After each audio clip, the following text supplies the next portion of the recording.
Let's talk about one of the most popular trading indicators, the MACD, and what strategies we can use to be more profitable when trading with it. In this video, we're going to go over all the intuition you need to apply it for better trading.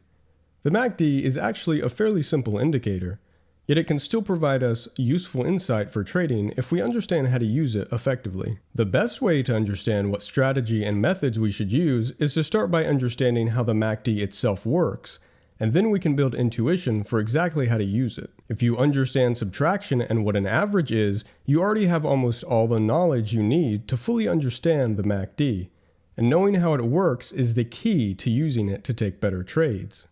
Okay, here we are on a price chart. Let's simply take a moving average of the price with length 12.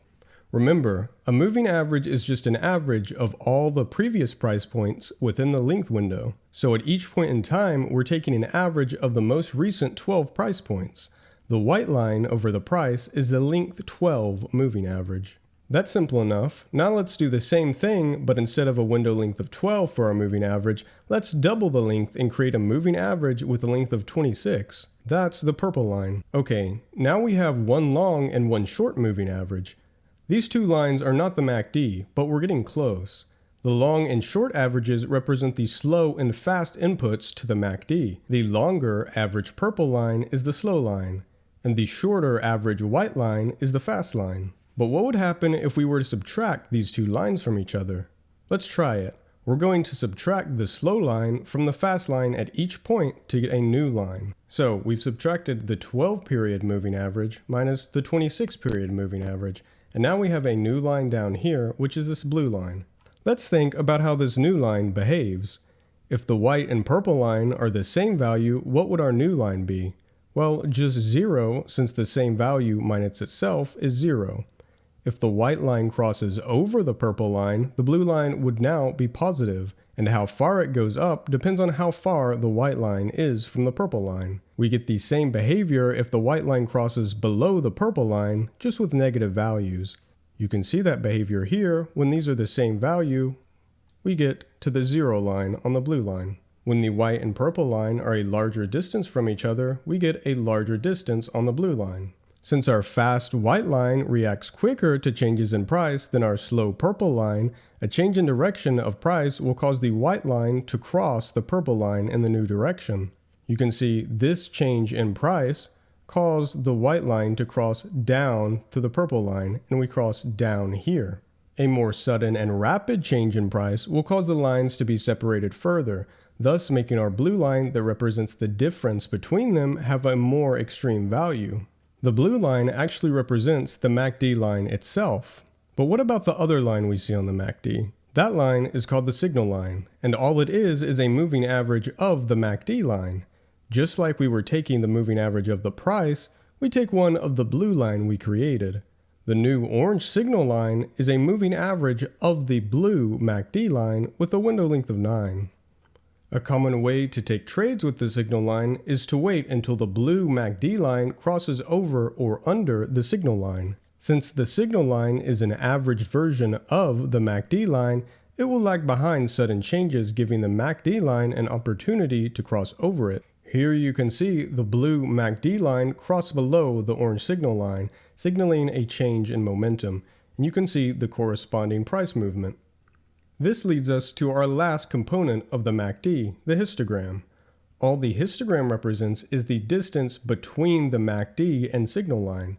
It turns red when the MACD line crosses below the signal line, and the size of the histogram is the distance between the lines. It turns green when the MACD crosses above the signal line, and it still corresponds to the distance between them. Here the MACD crossed above the signal line, and you can see the histogram turning green.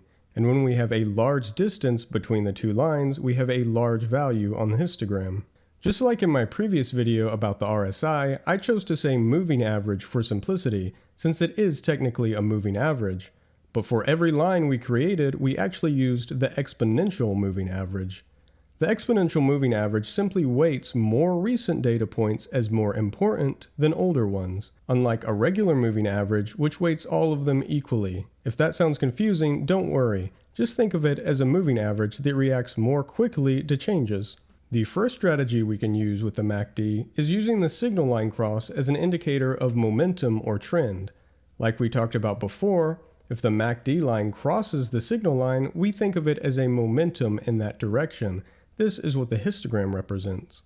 So at this point, when the histogram turns red and this MACD line crosses below the signal line, we consider this a sell signal. And you can see the price corresponds correctly to a sell signal here. The next strategy we can use is thinking of the MACD line itself as a longer-term indicator of momentum. If it crosses the zero line, we consider it to have momentum in that direction. The further from the zero line, the stronger the momentum. The MACD will cross the signal line much more than it crosses the zero line, so using the zero line gives us more information about the longer-term trend. You can see here it crosses down below the zero line. At this point, we consider it to have longer-term bearish momentum. At this point, it crosses above the zero line. Now we consider it to have longer-term bullish momentum. And in between here, the signal line and MACD line cross each other multiple times. So you can see how this would be a shorter-term indicator of momentum. Another strategy is to use the MACD kind of like an RSI. You might have seen some parallels with the MACD and RSI strategies if you've watched my previous RSI video. The MACD doesn't have overbought and oversold zones, but it does oscillate between positive and negative highs and lows. We would look to other extremes in the MACD to determine when we have expended too much momentum in one direction and can start considering a reversal in price. If we think back to how the MACD works, you can understand when this strategy in particular might fall flat. Since the MACD line highs and lows are based off the max distances the white and purple line reached, it is possible that the distance is not being a good indicator of momentum. It's possible that the fast line could move a large distance from the slow line, creating an extreme MACD line value, but the price could still gradually continue in that direction without creating a new MACD high. I've made a free improved MACD indicator where you can apply everything we talked about more clearly. This indicator adds a few features to the MACD. We add color fills to the MACD to better visualize how effective its signals are. It has a base color of red or green depending on whether or not it is above or below the zero line. The area between the signal line and MACD line now changes color depending on if the MACD has crossed up or down.